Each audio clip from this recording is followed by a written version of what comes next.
YouTube, soutiens la puissance de la passion gratuitement sur Utip en matant des pubs ou en faisant des petits dons. Tu peux aussi acheter mes BD auto-édités en ebook et des t-shirts et hoodies de la passion cosmique dans la boutique Chef Otaku. Tous les liens sont dans la description.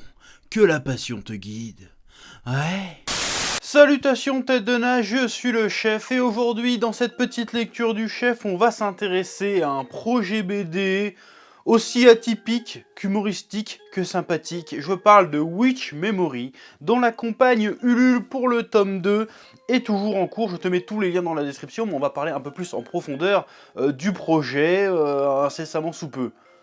Résumé, déjà qu'est-ce que c'est ?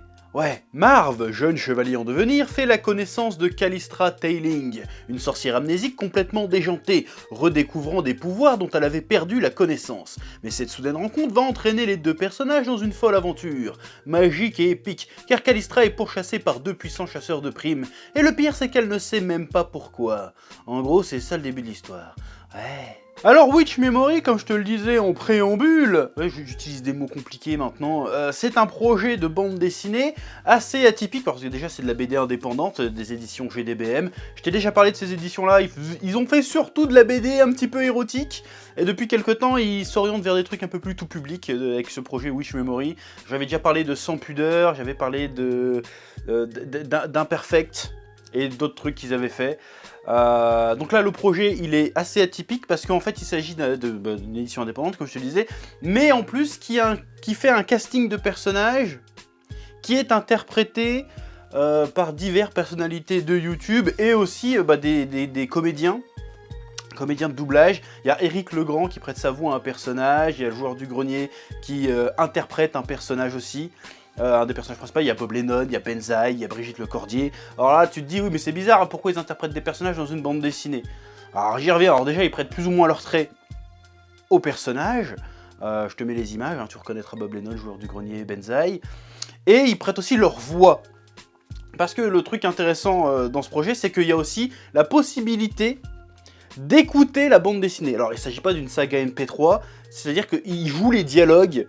En fait, le principe, tu lis la BD, et en même temps, tu écoutes les dialogues joués par les acteurs qui incarnent les différents personnages. Et c'est une expérience assez particulière. J'ai essayé, j'ai tenté le truc, j'ai trouvé ça plutôt sympa. Bon après, il faut s'adapter au rythme de lecture, évidemment. Mais du coup, t'as même pas besoin de lire, finalement, parce que tu regardes les images, tu vois le contexte, tu comprends le délire.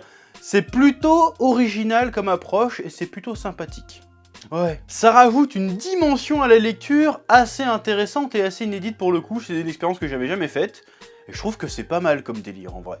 Ouais. Alors niveau histoire, on est dans un univers d'heroic fantasy, alors c'est très très drôle, il y a beaucoup d'humour, et il y a beaucoup de bagarres aussi pour un tome 1, alors c'est assez rare dans les tomes 1 qu'il y ait autant de bastons, il y a beaucoup de bastons pyrotechniques, c'est plutôt marrant. Alors pour l'instant l'histoire est assez... c'est les prémices de l'histoire, et comme on parle d'un personnage qui a perdu la mémoire, l'idée c'est de combler les trous, et j'imagine que les trous que tu peux voir dans l'intrigue vont être comblés au fur et à mesure, c'est un peu le concept d'avoir un protagoniste qui recherche son passé plus ou moins. Mais il y a les interactions entre les personnages qui sont plutôt stylées, il y a évidemment pas mal de clins d'œil à l'univers de YouTube de Benzaï, du joueur du grenier, c'est plutôt sympathique, mais en même temps ça force pas trop le trait, je trouve que c'est fait de manière plutôt habile. C'est pas envahissant, tu peux lire l'histoire même sans connaître JDG, comme ça tu vas quand même comprendre le délire, tu vas quand même apprécier l'humour, tu vas quand même apprécier, voilà. Et les dessins sont méga stylés. Alors le dessinateur je connaissais pas, mais voilà, c'est le genre de dessinateur, si t'aimes un peu les filles un peu pulpeuses, avec des grosses fesses et des gros nibards, bon bah tu vas kiffer. Et il se trouve que c'est plus ou moins mon cas, excusez-moi, je sais, je suis un beauf. Mais voilà, le dessin est très sympathique. Il y a un petit côté fanservice, il y a un petit côté humoristique, action Dragon Ballesque. C'est plutôt très très sympa. Et encore une fois, quand tu lis le truc, tu lis la BD avec les dialogues derrière, ça donne une saveur toute particulière au délire. Non, franchement, Witch Memory, c'est plutôt sympathique. Et je te rappelle que l'Ulule du tome 2 est toujours en cours. Alors il est plus là pour très longtemps, donc je fais un peu cette vidéo un peu en retard. Donc je t'invite à jeter un œil à ça. Je pense que c'est toujours possible de se procurer le tome 1. Voilà.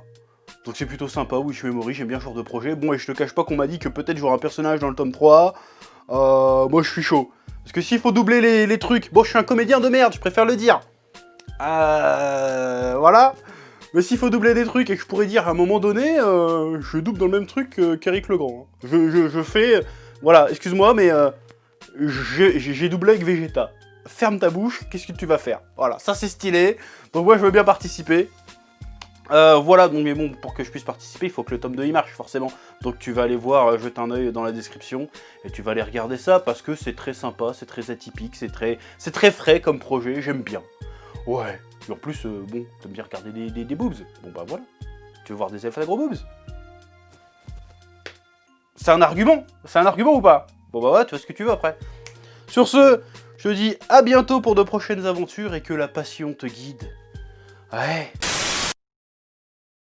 Eh oh, tu vas pas te barrer comme ça, hein? Tu vas laisser un pouce bleu? Un petit pouce bleu, hein? Puis tu regardes aussi les autres vidéos? Parce que voilà, tu t'abonnes? Ouais?